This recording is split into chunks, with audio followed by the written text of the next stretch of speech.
Señoras y señores, muy buenas noches. Esto es La Silla Roja, un espacio abierto al diálogo, al análisis, a la crítica, a la reflexión.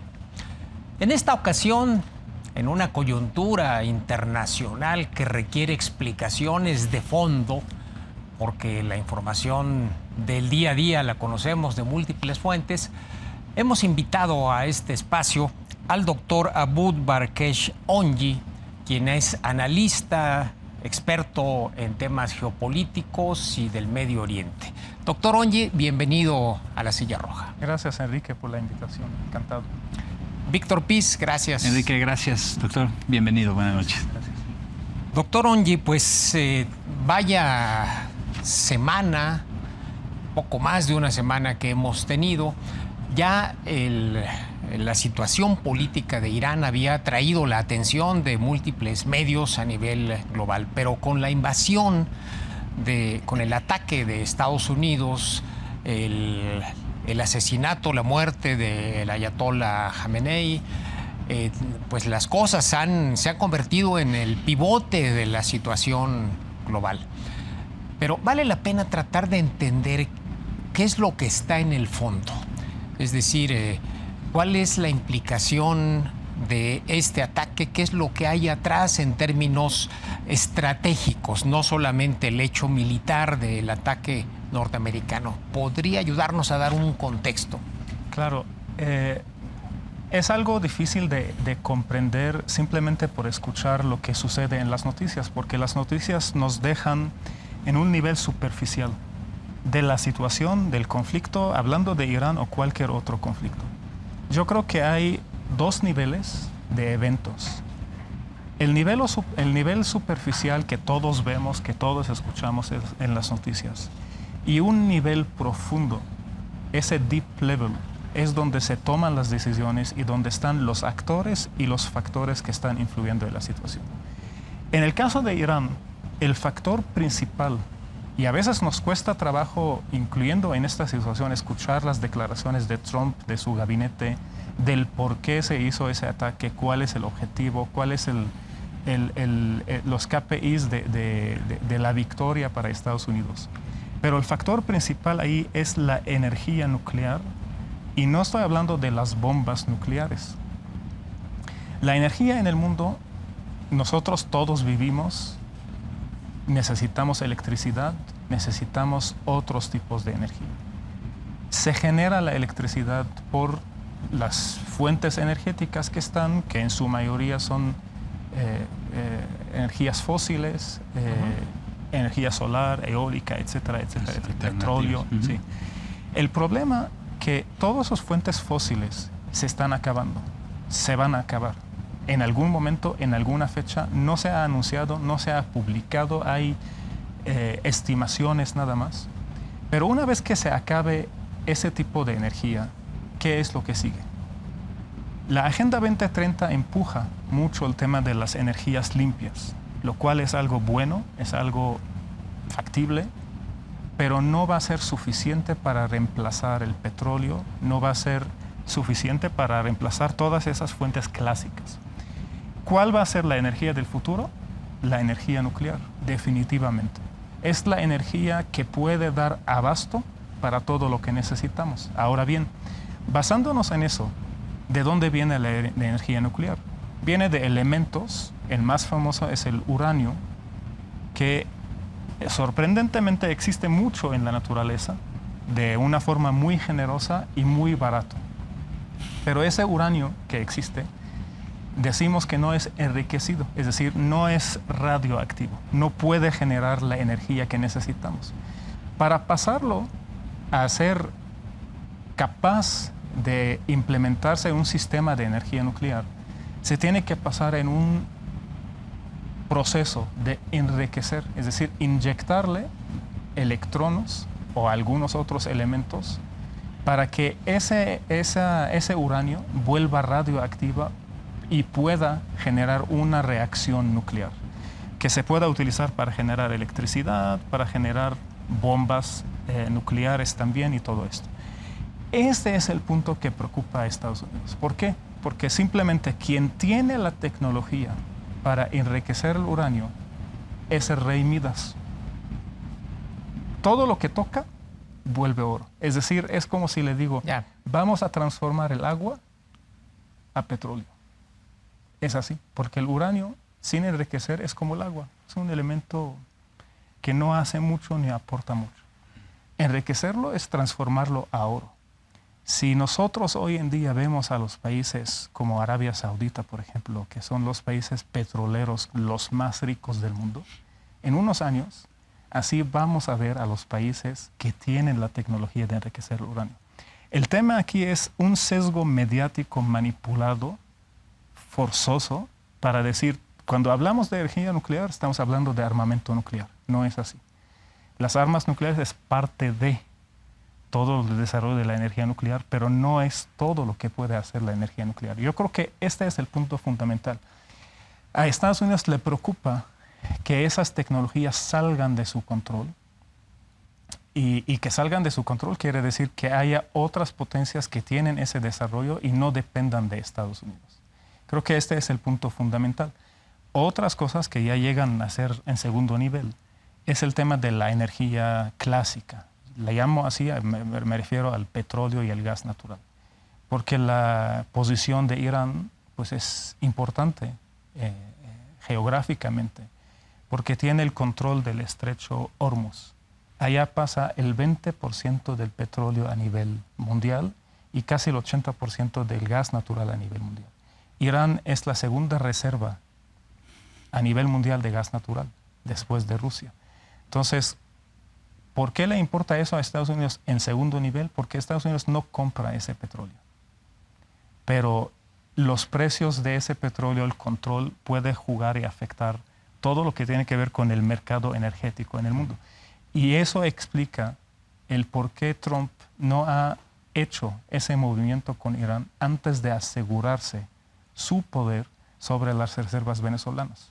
Las reservas venezolanas ahorita están en sus manos y puede aprovechar esto para beneficiar económicamente a Estados Unidos una vez que el conflicto de Irán vaya a establecerse, y también le da algún tipo de garantía de que si salen las cosas de control en Medio Oriente, pues no me voy a preocupar porque tengo toda la reserva de Venezuela, que acordamos que es la reserva número 1 de petróleo a nivel mundial.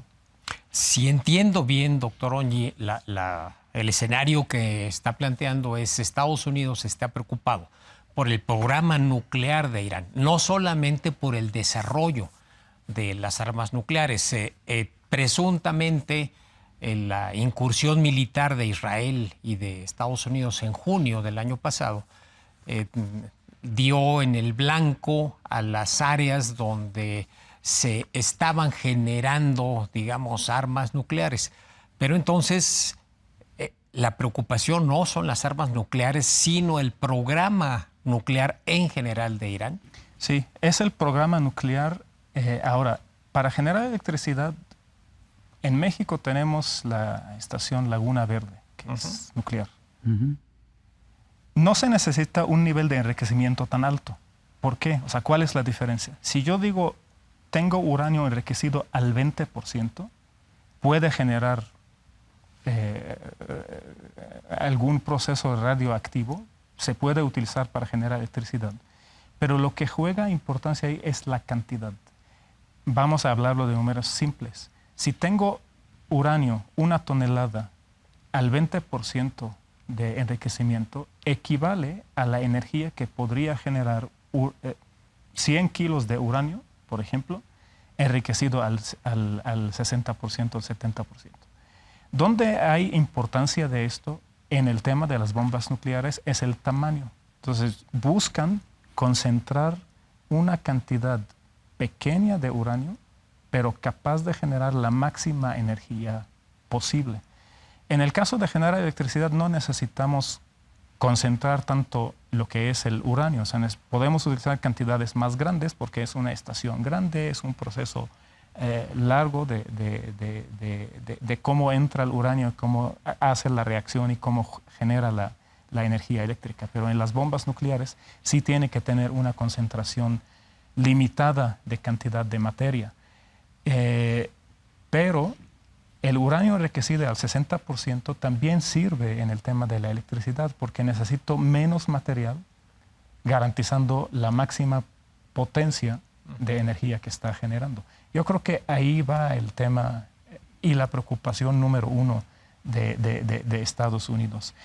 Y vamos a regresar un poquito atrás en la historia, porque el primer reactor nuclear que se instaló en Irán fue casi un regalo de Estados Unidos.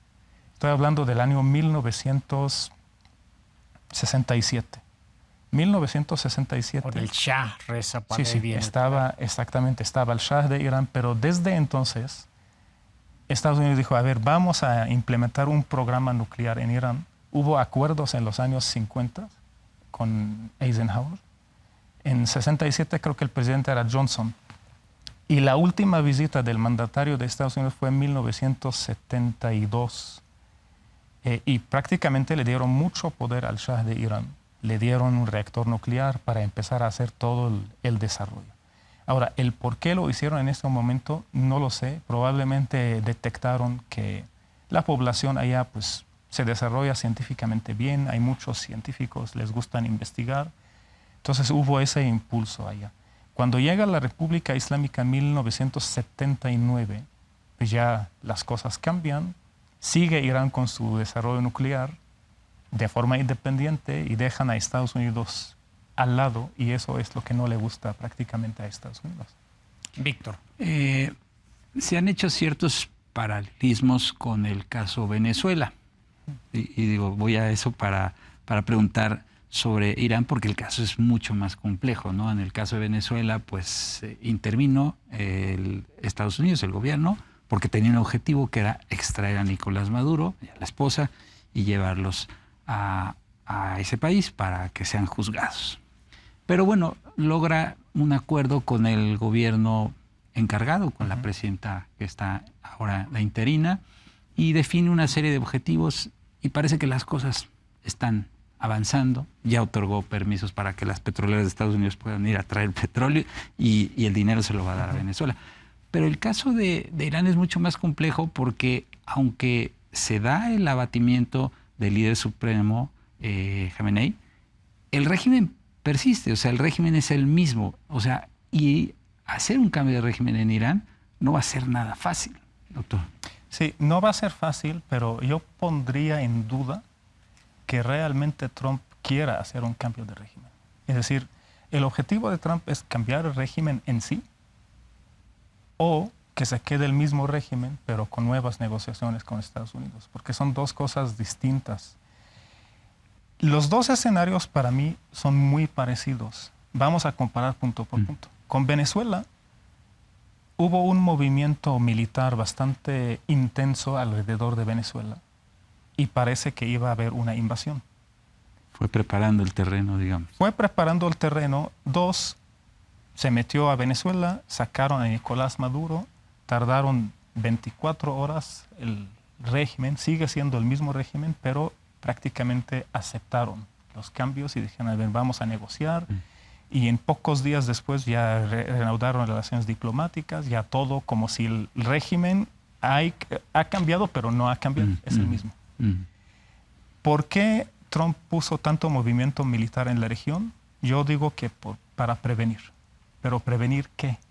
Prevenir de que haya algún tipo de golpe de Estado dentro de Venezuela y que salgan las cosas de lo planeado. ¿Lo planeado qué era?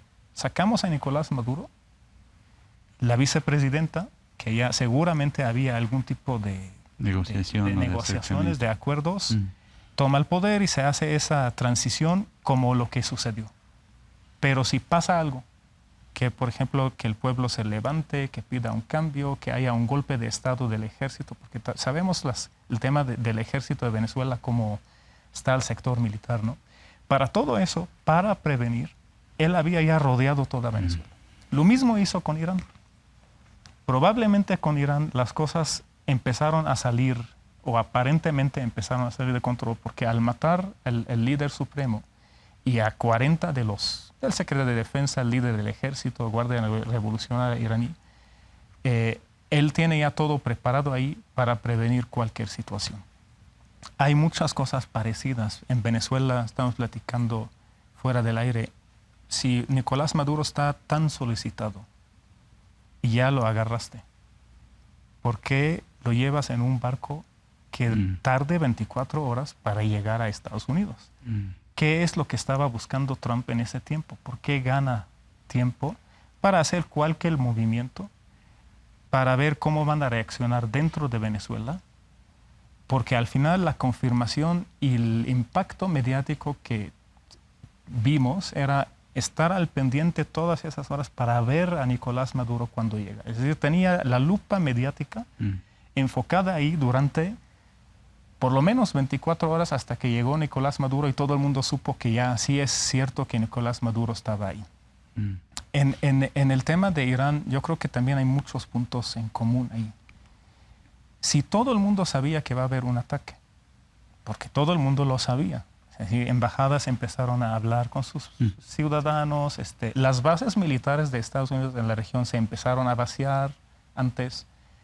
Si todo el mundo sabía cómo el líder supremo de Irán estaba tan vulnerable, no nada más él, todos los líderes que mataron, ¿no? ¿Por qué está tan vulnerable?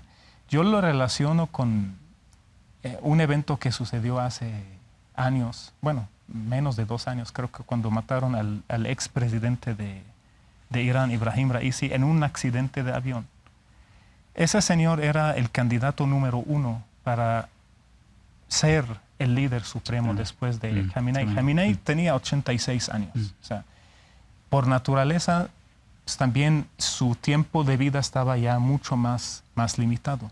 Él era el candidato para la sucesión, tenía su poder religioso, social, político. Acabar con él garantiza menos escenarios de sucesión. Esto 1. 2. Si nosotros vemos que Irán ahorita está reaccionando, tendremos que ver realmente si esa reacción es hacia el sentido de hacer daño o simplemente está mostrando un volumen. En la comunicación política, los discursos se dicen dirigidos a una persona, pero realmente están dirigidos a otra persona. Los atacar bases militares sin hacer daños, o simplemente daños militares, ¿a qué me refiero? Los ataques de Irán hasta el momento han enfocado en bases militares. No hemos escuchado que mataron a alguna personalidad importante del gobierno de Israel o el gobierno de Irán, de Estados Unidos.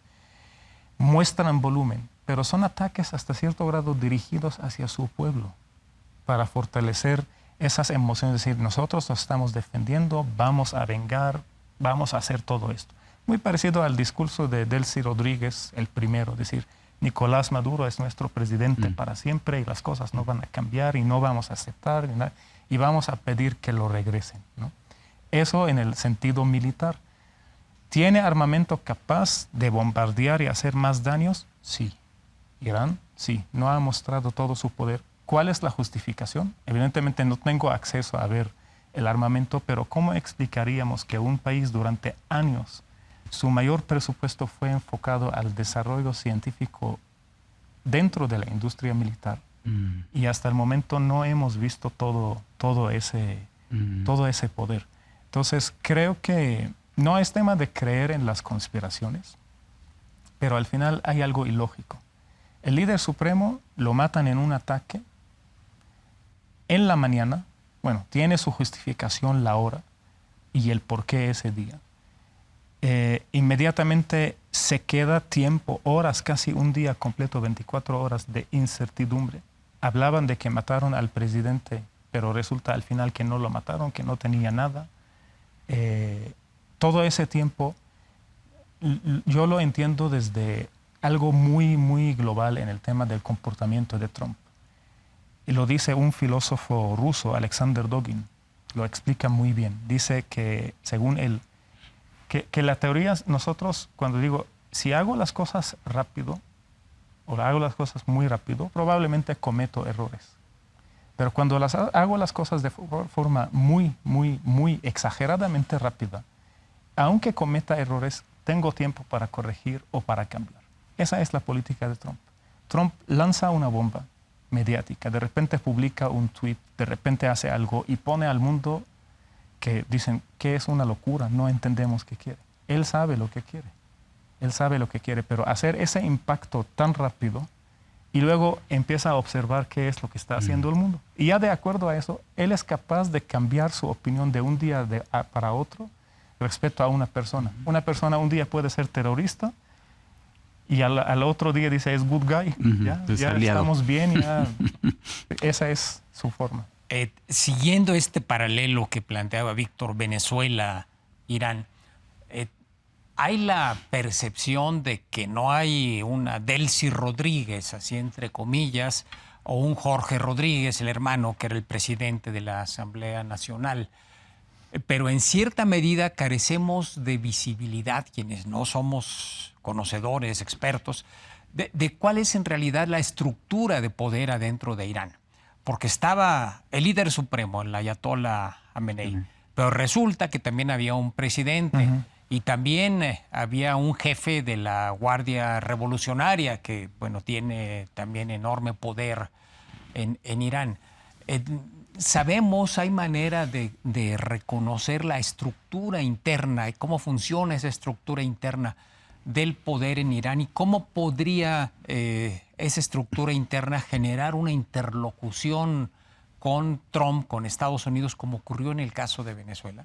No hay una Delcy Rodríguez, pero creo que hay personas que pueden representarla en conjunto.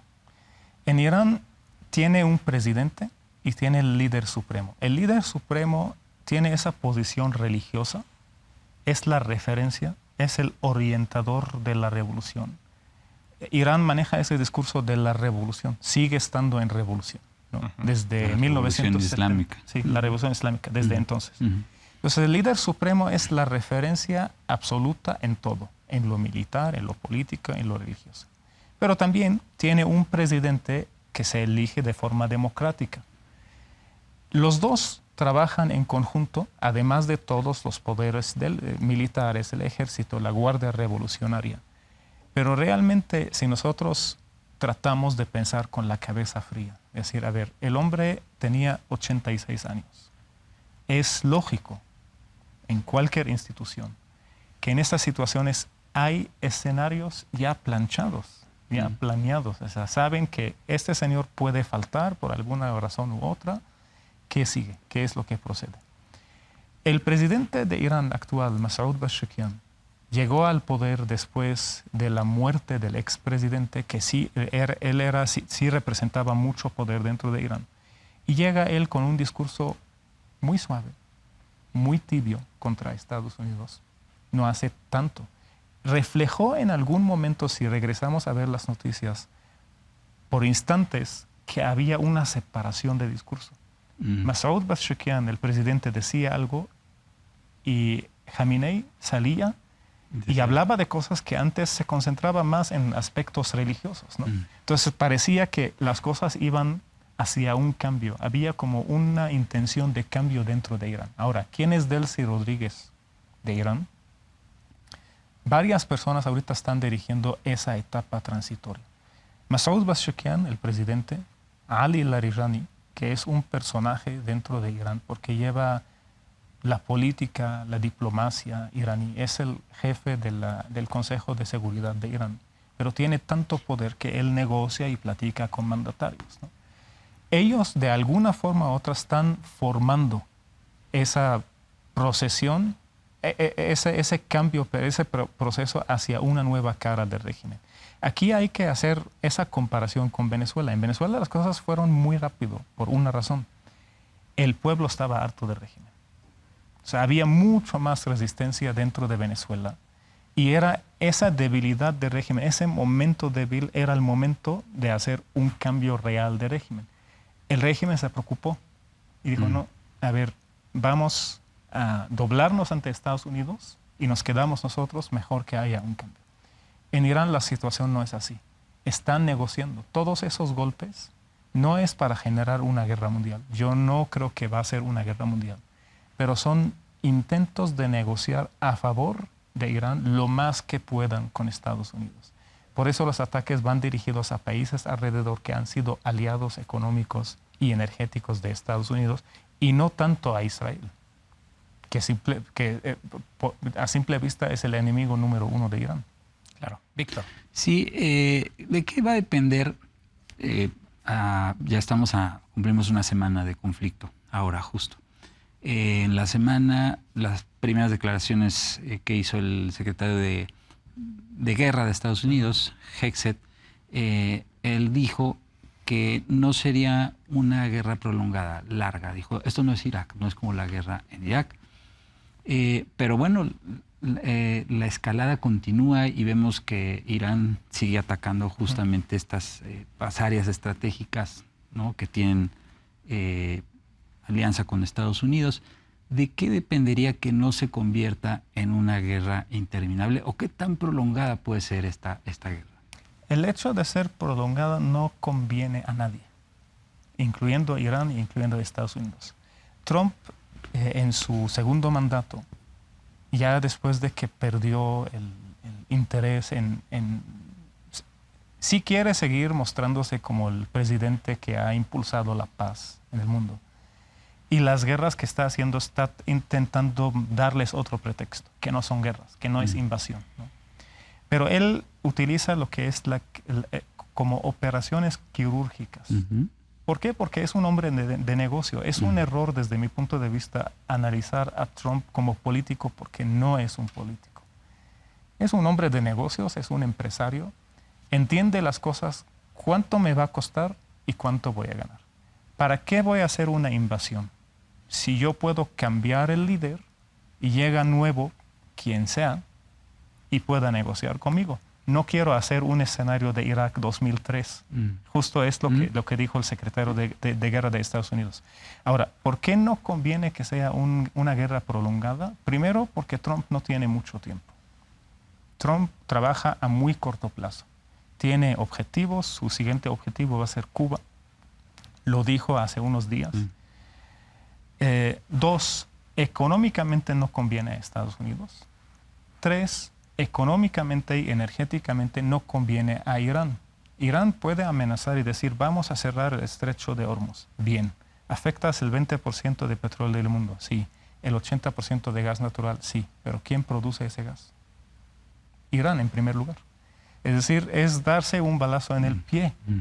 Puede amenazar un tiempo, puede alargar el conflicto militar con ataques bastante sin sentido, pero hablar de una guerra mundial, no, porque hay actores que no se metieron ni se van a meter. Todo está pactado con Rusia, todo está pactado con China, del lado de Trump. No se metieron tampoco en Venezuela, a pesar de toda la alianza que tiene Rusia aparentemente con Venezuela, con Nicolás Maduro. Ellos ya tienen su negociación, ya recibieron sus monedas a cambio, y no creo que haya algún escalamiento a nivel de guerra mundial en el conflicto. Podría durar un tiempo, semanas, meses, podría, pero no va a llegar a una escalada más fuerte. Hay implicaciones de carácter geopolítico, pero también económico.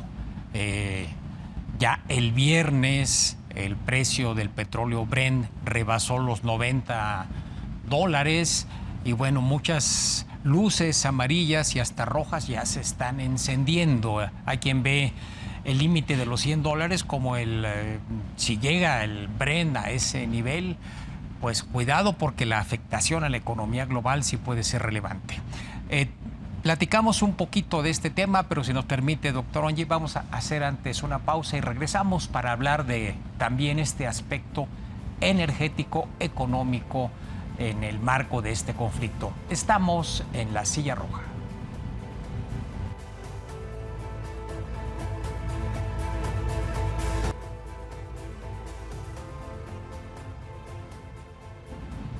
Regresamos a esta conversación con el doctor Ongi, experto en Medio Oriente, en temas energéticos, para hablar sobre la crisis, la guerra, las implicaciones de la situación en el Medio Oriente.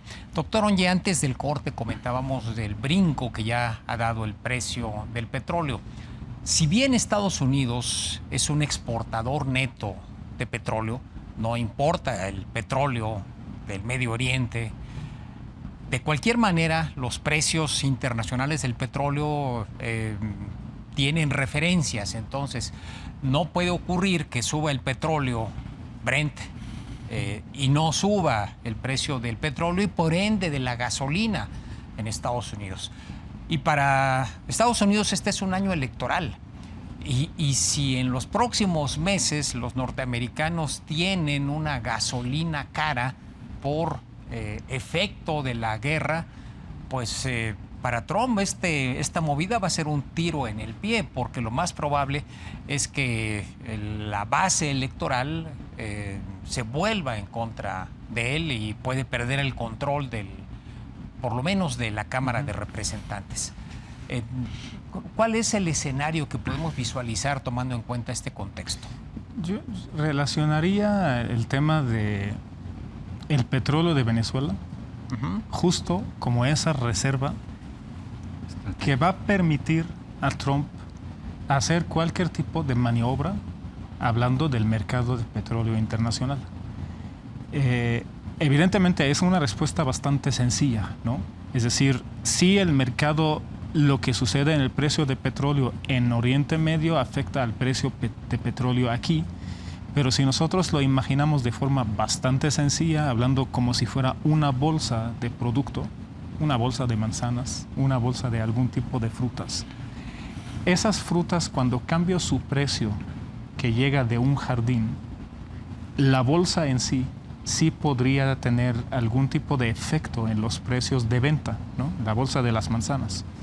Pero si yo tengo por ahí una cantidad de manzanas escondidas que nadie ha aprovechado, porque también hay que decirlo, Nicolás Maduro ha servido ese objetivo para Estados Unidos durante años.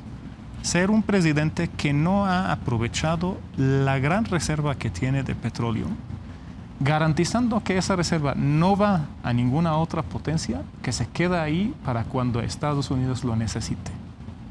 O sea, suena a veces, lo que digo es como muy raro en sentido de la lógica de lo que escuchamos en medios de comunicación, pero esa es la práctica. Es decir, esa reserva que durante años ahí se quedó para el propio consumo de Venezuela, pero ahora cuando Estados Unidos lo necesita, ahí está, ¿no?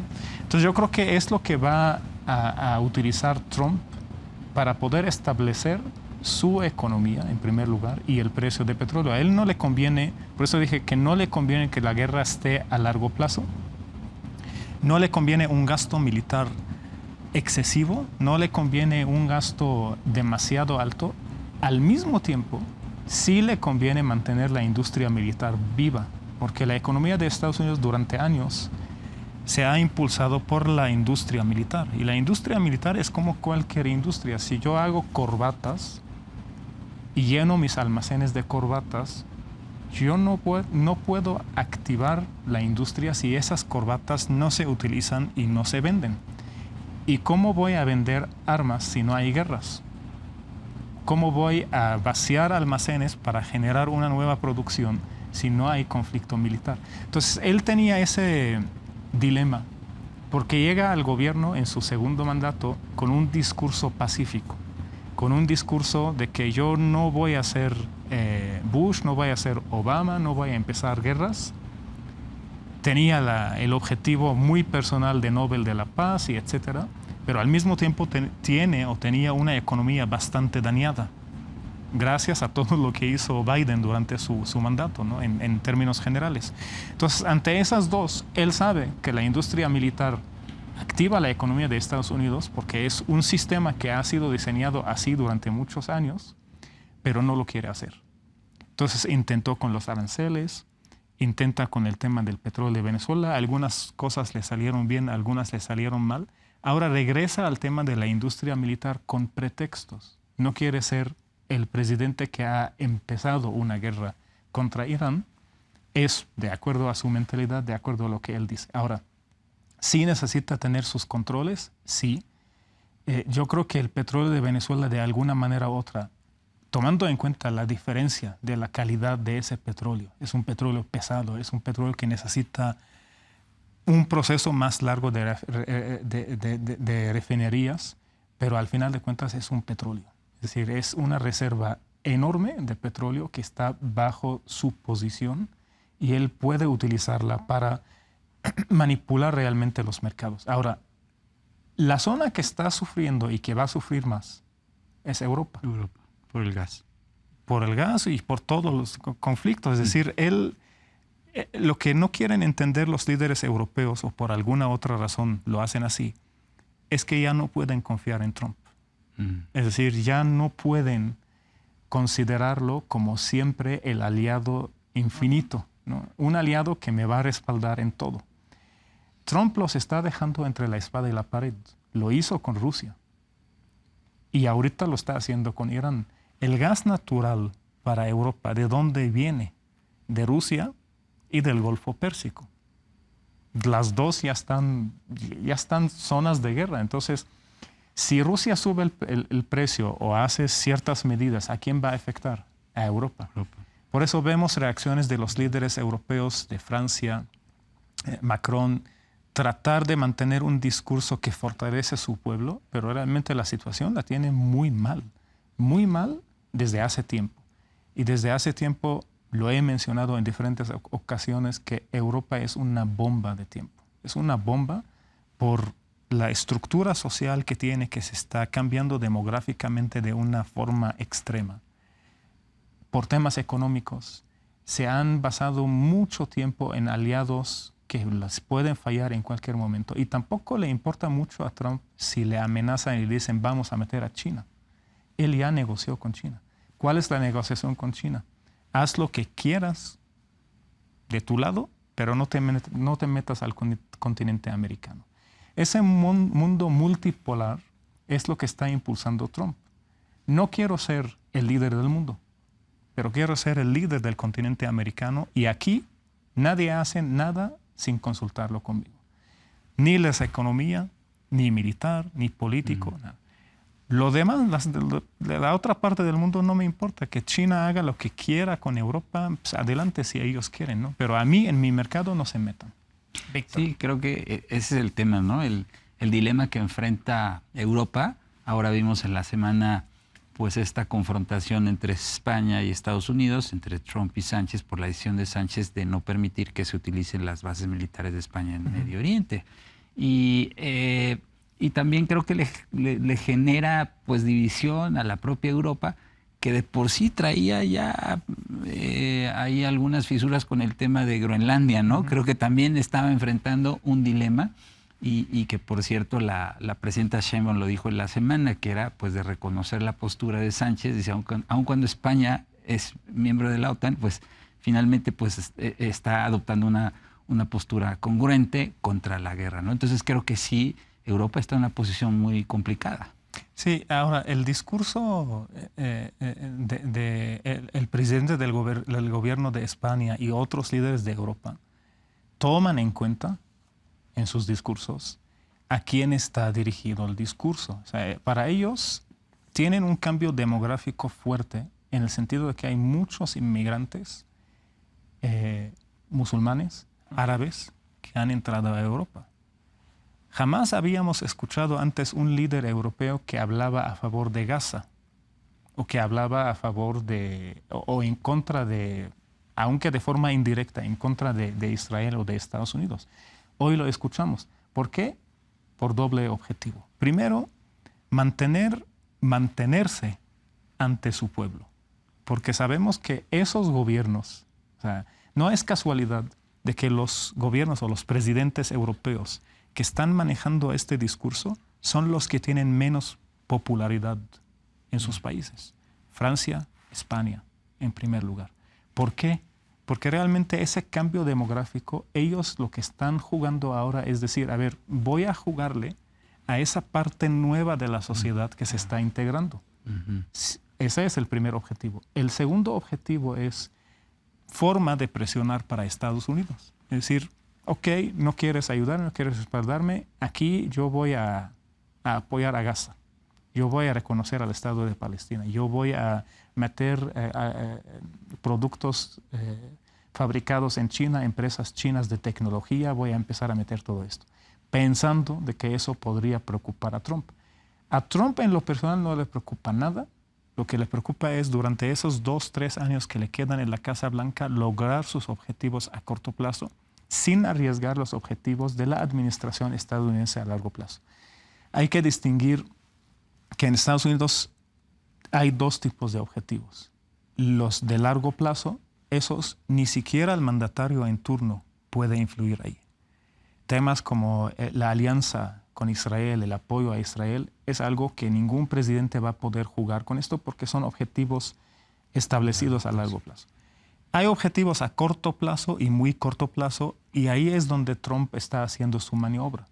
Dentro de su maniobra no encaja el futuro de Europa.